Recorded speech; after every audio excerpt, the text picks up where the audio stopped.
Juillet 2026. Un agent tente de réserver un vol, s'arrête devant un calendrier animé, puis abandonne la transaction. Quand le même site expose ses données comme un catalogue lisible par machine, le geste devient presque banal. Qui gagne quand l'interface cesse d'être le lieu de vente? Épisode Web Agent Ready. Faut-il concevoir vos sites pour des robots? Chapitre 1 Le clic qui bloque la vente. L'écran rassure l'humain. Il désoriente parfois la machine. Le contraste tient dans un détail minuscule. Un bouton de réservation que l'on voit très bien peut devenir un obstacle pour un agent. Dans un test contrôlé de 300 exécutions, publié sur Archive en juillet 2026, des agents fondés sur Grok 4, GPT 4.1 et Gemini 2.5 réussissaient 49,3% des transactions sur une version classique de site. Sur une version dite Agent Ready, le taux atteignait 89,3%. L'étude précise aussi que le parcours moyen passait de 9,31 à 6,49 étapes. Ce n'est pas la mort de l'écran, c'est la révélation d'un conflit de conception. Le web commercial a été optimisé pour retenir un regard, installer de la confiance, faire comparer et parfois faire hésiter. L'agent cherche plutôt un état vérifiable. Le prix final et les conditions doivent tenir ensemble, puis l'autorisation mène à une confirmation.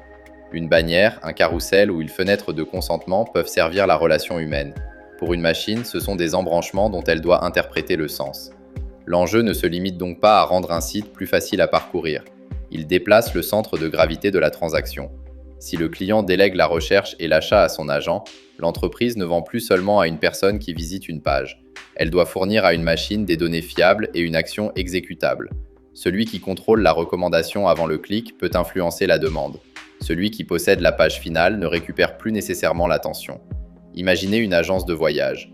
Sa vitrine assemble une carte et des avis autour d'options mises en avant. Un agent n'y voit pas une destination. Il doit reconstituer un contrat, ligne après ligne, et vérifier que le bagage ou l'annulation n'ont pas changé au dernier écran. La vraie question devient alors moins « notre site est-il beau ?» que « notre offre est-elle un engagement que la machine peut vérifier et exécuter ?» Cette distinction ouvre une question plus inconfortable. En standardisant le passage à l'achat, prépare-t-on une meilleure distribution ou remettons le choix commercial à ceux qui pilotent les agents? Chapitre 2 Des docs aux interfaces. La boîte standard accélère le port, mais elle change aussi le pouvoir du port. Dans les années 1950, la conteneurisation n'a pas seulement raccourci le chargement des navires. Elle a imposé une unité que grues, camions et ports pouvaient manipuler sans connaître le contenu de chaque caisse. La valeur logistique a migré vers les terminaux, les itinéraires et les standards.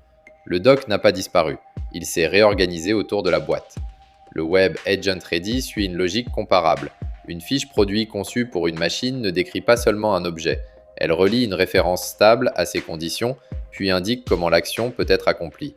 En juin 2026, selon l'article How to make your website agent ready, Google et d'autres acteurs ont déployé le chemin well-known AICatalog.json pour faciliter la découverte de services et d'API par des agents. Le standard peut évoluer vite. Son importance n'est pas son nom exact, mais l'incitation qu'il crée, rendre l'offre repérable et actionnable avant même que l'interface soit affichée. Un catalogue n'est toutefois pas un simple fichier destiné aux équipes techniques. Il fixe le moment où une offre entre dans le marché des agents. Un prix total publié trop tard empêche l'agent de le comparer au bon stade. Un stock décalé de l'entrepôt lui fait recommander un article déjà indisponible. Quant aux conditions d'annulation, un document non structuré leur donne moins de poids qu'un attribut immédiatement calculable. Le sujet opérationnel est donc la qualité de la donnée au point où elle engage réellement l'entreprise, pas l'ajout décoratif d'un format à la page. Le test Archive apporte ici un ordre de grandeur utile. Le passage de 9,31 à 6,49 étapes représente 2,82 étapes de moins, soit une baisse d'environ 30,3%. Selon la même étude, ce raccourci réduit les occasions où l'agent doit consommer des jetons pour interpréter un écran ambigu. L'économie existe, mais elle se répartit.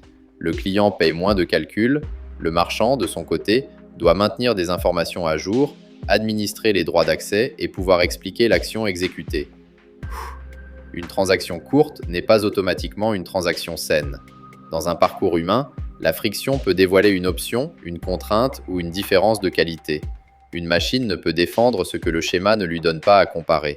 C'est ici que l'analogie avec le conteneur devient utile. Le conteneur a rendu des marchandises interchangeables au niveau du transport, mais pas au niveau de leur valeur. De même, un catalogue normalisé peut rendre réservables des offres très différentes. La bataille ne portera pas seulement sur la meilleure donnée, elle portera sur les attributs que le standard rend visibles et sur ceux qu'il laisse hors champ. Une assurance, un délai de retour ou une qualité de service qui n'est jamais structurée devient difficile à peser par l'agent.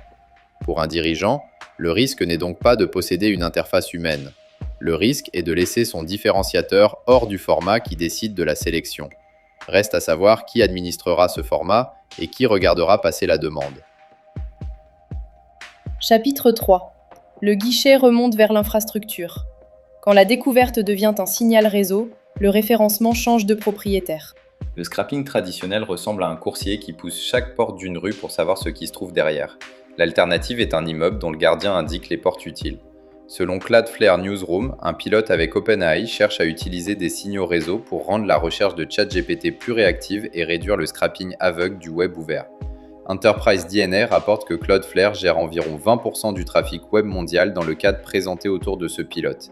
Il faut lire cette alliance comme une compression par l'amont, non comme un simple partenariat technique. Cloudflare n'a pas besoin de devenir une destination d'achat pour capter une part du pouvoir de distribution. Si sa couche réseau renseigne quels contenus sont disponibles, rapides ou pertinents, elle devient un passage utile entre le site et l'agent. OpenAI obtient un accès plus efficace au web, l'infrastructure gagne un rôle dans la découverte. Le site marchand risque alors de recevoir une demande déjà filtrée. Cette architecture peut corriger un vrai gaspillage. Un explorateur qui interroge des pages inutiles consomme du calcul, surcharge des serveurs et produit des résultats périmés.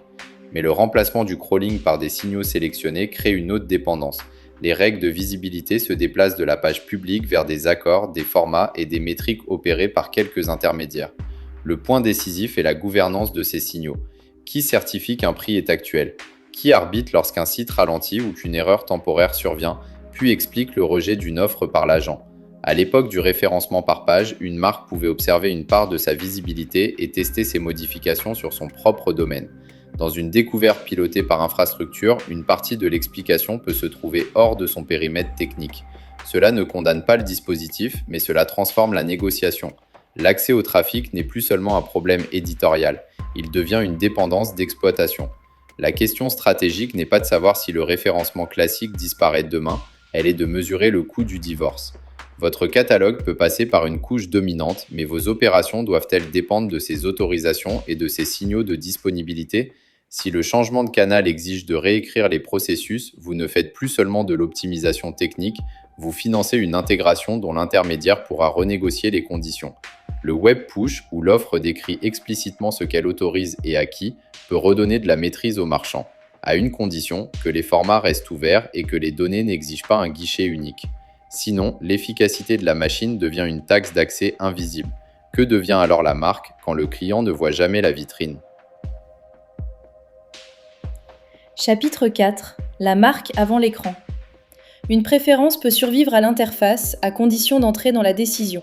Une marque ne disparaît pas parce qu'un agent achète, elle perd en revanche le privilège du décor. Dans un moteur de recommandation, la photo héroïque et la mise en page cessent d'être des arguments directs. La préférence doit devenir une donnée de confiance, fondée sur une satisfaction observée, une garantie vérifiable et un consentement qui borne la délégation. Sinon, elle devient du bruit. C'est un changement de type de concurrence. Pour les offres comparables, la pression est une commoditisation. Le produit reste présent, mais le pouvoir de prix s'érode si l'agent ne distingue que le tarif, le délai et la disponibilité. La défense n'est pas de multiplier les artifices visuels. Elle consiste à structurer ce qui fait réellement la différence et à conserver une relation directe qui alimente cette différence. Prenons un distributeur qui annonce une livraison fiable. Cette garantie peut être brillante dans une campagne, mais l'agent doit pouvoir la vérifier au moment où il choisit. La zone desservie doit correspondre au créneau réellement disponible. La politique de remplacement doit déclencher l'exécution prévue. Une donnée commerciale déconnectée de l'entrepôt devient un engagement que la machine peut contester. Il faut aussi garder les endroits où l'humain doit décider. Un achat à faible risque peut tolérer une délégation large. Une assurance complexe, un voyage familial ou une décision de santé exigent souvent explication, comparaison et consentement. Concevoir pour les agents ne veut pas dire déléguer l'irréversible. Cela veut dire séparer les actions répétables des choix qui réclament un jugement. La grille est donc moins esthétique que contractuelle. Commencez par vérifier que l'agent lit l'offre dans sa version complète. L'exécution doit ensuite rester enfermée dans des droits limités. Le client doit comprendre ce qu'il a délégué afin de pouvoir le corriger ou l'annuler. Si une seule de ces conditions manque, l'automatisation accélère peut-être la vente, mais elle fragilise la confiance. Le calendrier qui bloquait l'agent au début n'était pas seulement un problème d'ergonomie, il signalait une frontière. On avait confié une action sans rendre ses règles inspectables. La question n'est plus de choisir entre le web humain et le web machine. Elle est de décider quelle couche doit garder le pouvoir de dire oui. Quand l'agent entre dans la boutique, la vitrine ne suffit plus. Le contrat doit rester lisible. Donnez à l'agent une offre vérifiable, pas les clés de votre relation client. C'est là que se jouera le prochain référencement.